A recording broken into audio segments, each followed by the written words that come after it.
మీ అందరికీ నమస్కారాలు. చాలా రోగం వచ్చి బాధలు పడుతున్న వాళ్ళు మహామృత్యుంజయ జపం చేయించుకుంటారు. మహామృత్యుంజయ కవచాన్ని ధరిస్తారు.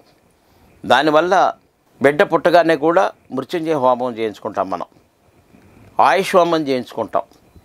అలాగే దానివలన ఏంటంటే మనం సంపూర్ణ ఆరోగ్యవంతులుగా ఉంటామని హిందూ ధర్మం చెప్తున్నది. ఏది ఏమైనా కూడా మహామృత్యుంజయం అనేది చాలా గొప్పది. దాని కవచం ధరిస్తే చాలా చిరంజీవిగా ఉంటారని మన శివపురాణం, గరుడ పురాణం ఇటువంటి వాటిలో చెప్పబడి ఉంది. అటువంటి మహామృత్యుంజయ జపం హోమాలు చేయించుకుంటే సామాన్యులు చేయించుకోలేరు. కాబట్టి అంతే ఫలితం ఇచ్చేటువంటి మీకు రుద్రనేత్రం, ఒక నేత్రం చూపెడతాను.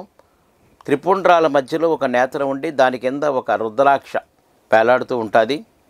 ఇది పక్కా మీరు ఎప్పుడైనా చేయించుకోవాలనుకుంటే మాస శివరాత్రి రోజుని ఆరుద్ర నక్షత్రం వస్తే చాలా మంచిది.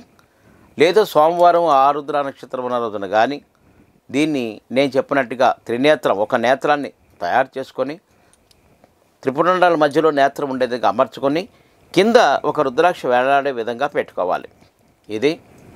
ఇది చేసిన తర్వాత విభూతి ధరించాలి.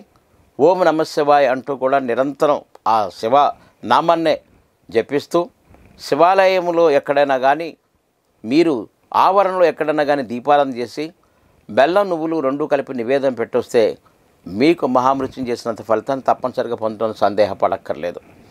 అలాగే కొంతమంది ఇది పురుషులు స్త్రీలు ఎవరైనా ధరించవచ్చు. ఒకవేళ స్త్రీలు ధరిస్తే మాత్రం పుట్ట చుట్టూ 3 సార్లు ప్రదక్షిణాలు చేసి వరిపిండితో దీపం వెలిగించి నువ్వులు బెల్లం కలిపిన చిమ్మిలి నివేదనగా పెడితే చాలా అద్భుతమైన ఫలితాలు స్త్రీలు కూడా పొందగలుగుతారు. కాబట్టి ఇది ఈరోజే మీరు చేయించుకోనండి. మీరు మహామృత్యుని కావలసినంత ఫలితం పొందుతారు. సంపూర్ణ ఆరోగ్యవంతులుగా 100 సంవత్సరాలు జీవిస్తారంటో సందేహపడక్కలేదు. ఇలాంటి అంశాలు ఇంకా తెలుసుకోవాలంటే నాచే రాయబడినటువంటి తాంత్రిక ప్రపంచం, తాంత్రిక మర్మాలు, తాంత్రిక నిధి, అలాగే తాంత్రిక రహస్యాలు, తిథులన్నీ పండుగలే, గ్రహ అనుగ్రహం, దర్శనం నిదర్శనం, గాడ్ గిఫ్ట్స్ అనే పుస్తకాన్ని తప్పనిసరిగా మీరు తెప్పించుకోనండి. అది ప్రతి ఇంట్లో ఉండదగ్గ పుస్తకాలు.